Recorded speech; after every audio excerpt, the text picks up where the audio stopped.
Күшік пен мысық. Қарны ашқан күшік тауда қаңғырып жүрсе, қасқыр жүгіріп келіп, «Ей күшік, мен сені жеймін» депті.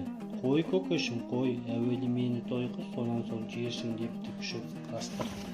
Жарайды, менің соңымнан қалмай ере бер» депті. Екеуі бірге келе жатып бір топ сиырды көріпті.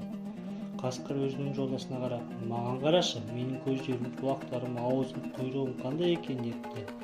«Сенің көзің шоқтай қызарып жайнаған, екі құлағың жымиған, аузың арандай ашылған, құйрығың артқы екі аяғыңның арасына қыстырылып, жас шыбықтай болып майысқан» депті күшік. «Мен не қылар екенмін, соны қара» депті де қасқыр шапшып барып бір бұзаудың тамағына жабысып, тұншықтырып өлтіріпті. Күшікті де тойғызады, өзі де тояды. «Мен тойдым, сенің етіңді енді жемеймін, қош бол» депті де қасқыр желе жортып кетіп қалыпты.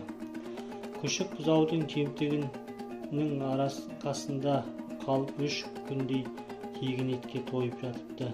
Ақырында іші пысқан соң қаңғырып жортуға шыққан екен. Бір аш мысыққа кез болып оған, «Ей, мен сені жеймін» депті. «Қой күшеке, қой, әуелі мені тойғыз, сонан соң жерсің» депті мысық. «Жарайды, менімен бірге еріп жүр» депті күшік. Біраздан соң бұларға бір топ түйеге келіпті.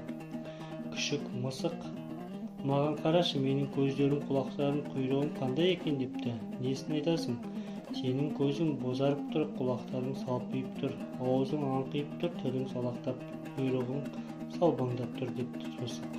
Сонда бұған күшік, «Енді мен не қылар екенімді көр» депті.